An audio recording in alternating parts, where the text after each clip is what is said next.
guys and welcome to the part 2 of conspiracy theories। मैं पहले भी इस conspiracy theories के ऊपर एक वीडियो बना चुका हूँ और मैं वापस आप कह देना चाहता हूँ कि ये मैं जो भी बातें करने वाला हूँ वो सारी conspiracy theories है। वो उनमें से कोई भी फैक्ट नहीं है, ये सिर्फ थियरीज है। तो प्लीज़ कोई भी ऑफेंड मत होना और मुझ पर केस मत कर देना।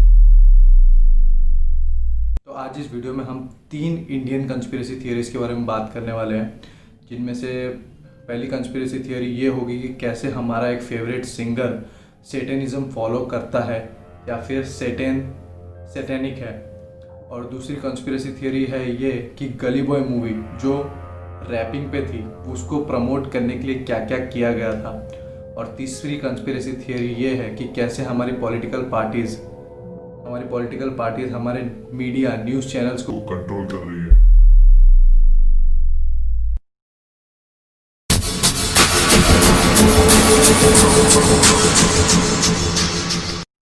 सबसे पहले हम आ जाते हैं हनी सिंह के ऊपर। हनी सिंह जो कि काफ़ी जाना माना सिंगर है इंडिया का। ऐसा कहा जाता है, पहली कंस्पिरेसी थियरी हमारी ये है कि हनी सिंह सेटेनिज्म फॉलो करता है या वो सेटेनिक है। जिनको सेटेन और सेटेनिक के बारे में नहीं पता, मैं सिंपल शॉर्ट में आपको बता देता हूँ। सेटेन को कहा जाता है कि वो गॉड्स ऑफ डेविल है, मतलब कि वो जो जितने भी डेविल है दुनिया में वो सबका बाप है। तो सेटेनिज्म जो लोग फॉलो करते हैं उनके कुछ साइंस होते हैं जो कि होते हैं ये और ये। और आपको अच्छे से पता है कि ये साइंस ज़्यादातर कौन यूज़ करता है।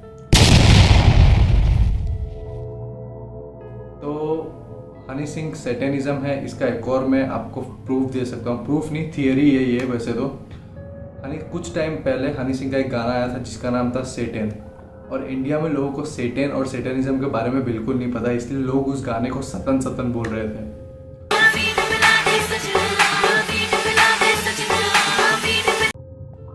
तो उस गाने के अंदर सतन या फिर सेटेन के बारे में कुछ भी नहीं था, वो गाना एकदम अलग था, आउट ऑफ द टॉपिक था।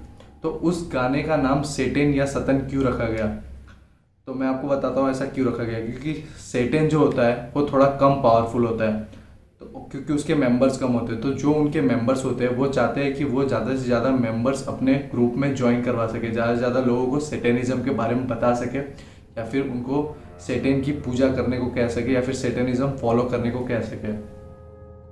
तो हनी सिंह ने ये गाने का नाम सेटेन रखा था ताकि लोग जाएंगे गूगल पे, सर्च मारेंगे हनी सिंह सेटेन या फिर सतन, उनको जो समझ में आया वो सर्च मारेंगे तो उन्हें वहाँ पे हनी सिंह का सेटेन नहीं मिलेगा या फिर हनी सिंह का सतन नहीं मिलेगा। उन्हें वहाँ पे मिलेगा असली का सतन जो कि डेविल है। और जब हनी सिंह, आपको पता होगा हनी सिंह कुछ दिनों पहले, मतलब अभी काफ़ी लॉन्ग टाइम ब्रेक पे था, तो उनसे जब इंटरव्यू में पूछा गया कि आप कितने दिन के लिए रेस्ट पे था, तो उनका एक क्लियर आंसर था कि मैं 18 मंथ्स के लिए रेस्ट पे था। अब 18 मंथ्स, तो वो 18 मंथ्स क्यों इतना परफेक्टली कैसे बोल सकते हैं। हर इंटरव्यू में उन्होंने यही बोला है कि 18 मंथ्स के लिए मैं रेस्ट पे था या फिर जो था वो ट्रीटमेंट वगैरह उनका जो है वो ब्रेक पे थे 18 मंथ्स के लिए। अब मैं आपको बताता हूँ उन्होंने 18 क्यों बोला। उनका सिंबल है ऐसा और इसका मतलब है 6 into 3 18। तो ये सारी चीज़ें हमें बताती है कि हनी सिंह सेटेनिज्म फॉलो करते हैं या फिर सेटेनिक है। अगेन कह देना चाहता हूँ कि ये सिर्फ एक कंस्पिरेसी थियरी है, इसे दिल पे मत लेना। तो ये थी कंस्पिरेसी थियरी कि हनी सिंह कैसे सेटेनिज्म या फिर सेटेनिक हो सकते हैं।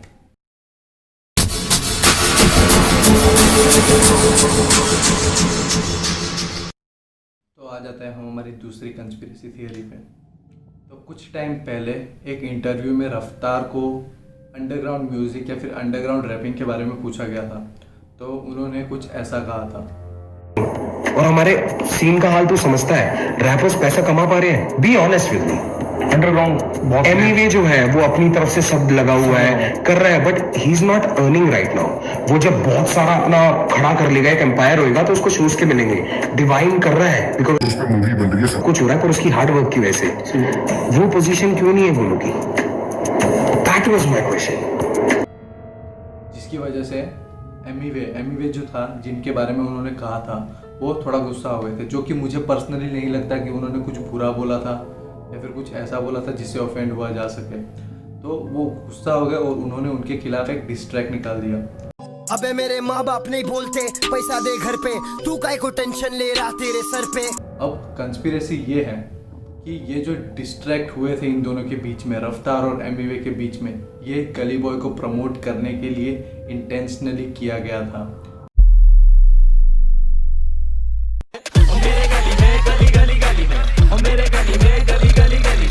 ये एक कंस्पिरेसी थियरी है, इसके बारे में हम बात करने वाले हैं। तो लोगों को इससे पहले, इन लोग के बीफ के पहले या फिर इन लोग का जो झगड़ा हुआ था, इनका जो डिस्ट्रैक्ट्स आए थे, इसके पहले लोगों को अंडरग्राउंड म्यूज़िक या फिर रैपिंग के बारे में इतना ज़्यादा नहीं पता। पर्सनली मैं खुद के बारे में बोलूँ तो मुझे भी इतना इंटरेस्ट नहीं था रैपिंग वगैरह में। इन लोगों का डिस्ट्रैक्ट आया तो बहुत अच्छी खासी हाइप क्रिएट हो गई और इन लोगों ने अपने अपने गाने में गली बॉय का जिक्र किया है। डिवाइन और नेजी पे पिक्चर बनी है, तू पिक्चर में आ रहा है छोटे, नेजी और उस पे वो पिक्चर बनी है। तू तो गली बॉय में नहीं है छोटे, पिक्चर से पहले मैं सबको बताऊं। दोनों ने अपने गानों में गली बॉय का कहीं ना कहीं जिक्र किया है। तो कंस्पिरेसी ये है कि कहीं ना कहीं ये दोनों का जो डिस्ट्रैक्ट आया था या फिर इन दोनों के बीच में जो बीफ हुआ था, वो गली बॉय को प्रमोट करने के लिए किया जा सकता है।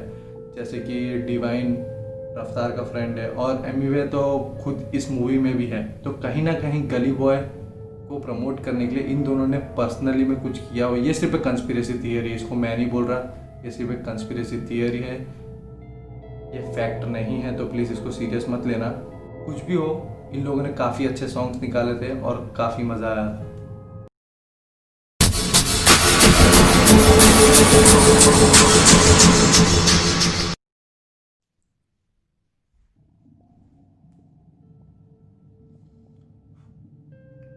तो आ जाते हैं अब हमारे थर्ड कंस्पिरेसी थियरी के ऊपर, जो थोड़ा सा कंट्रोवर्शियल हो सकता है। तो मैं ये कंस्पिरेसी थियरी बताने से पहले वापस एक बार कह देना चाहता हूँ कि ये सिर्फ एक थियरी है, ये फैक्ट नहीं है।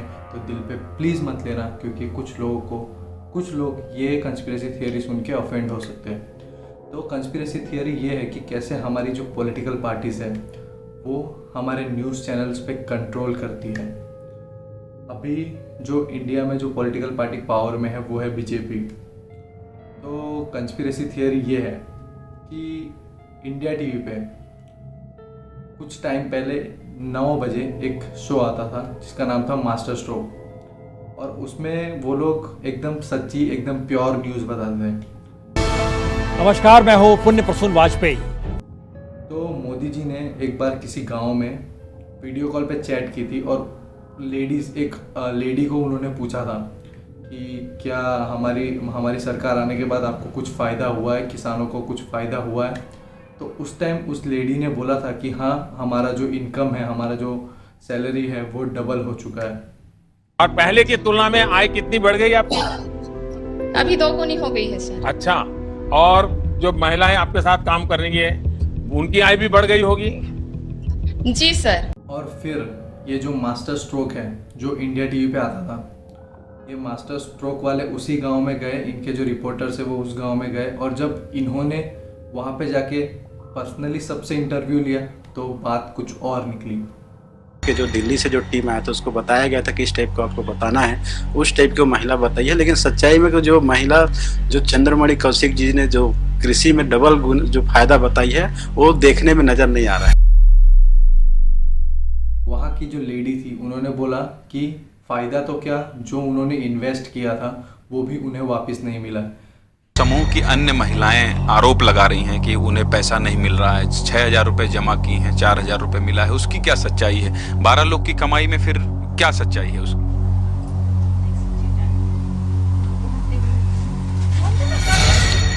ऐसी आय नहीं बढ़िया, मुनाफा नहीं हुआ। तो आपको फायदा कितना मिला? जैसे आप 1 साल काम की, 2 साल काम? कुछ नहीं मिला है सर। वो हमारा 100 रुपया खुद भरते हैं, वो भी नहीं मिला। तो ये जब चीज़ बाहर आई तो मास्टर स्ट्रोक पे ये लोगों ने ये बात पूरा क्लियरली बताया, सबका नाम लेते हुए। और बीजेपी ये चीज़ अफोर्ड नहीं कर सकती थी क्योंकि उनका नाम खराब हो रहा था। और जो कि मास्टर स्ट्रोक एकदम रियलिटी बता रहा था, वो बार बार उस गांव में जाके वो लोग का इंटरव्यू लेके बार बार ये 9 बजे के शो पे टेलीकास्ट करके पूरी इंडिया को दिखा रहे थे। तो ये बात जैसे बीजेपी को पता चली, उन्होंने क्या किया वो जान के आप शॉक हो जाओगे। तो मास्टर स्ट्रोक जो है वो 9 बजे आता था टीवी पे, तो ज़्यादा कुछ नहीं होता था। जब भी ये शो चालू होता था 9 बजे के आसपास, सब टीवी जितने भी डिश टीवी है, एयरटेल डिश टीवी या फिर जो भी लोकल डिश हम लोग घर में यूज़ करते हैं, उस टाइम पे 9 बजे इंडिया टीवी ब्लैकआउट हो जाता था।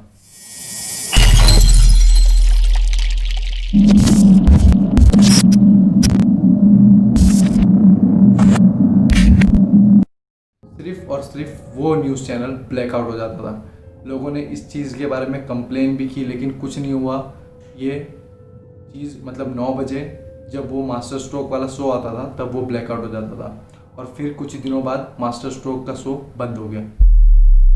तो कंस्पिरेसी थियरी यही थी कि कैसे हमारे पॉलिटिकल पार्टीज़, पॉलिटिकल लीडर्स जो है वो लोग हर चीज़ पे रूल कर सकते हैं, क्योंकि जिसके पास पैसा पावर है वो कुछ भी कर सकता है इंडिया में।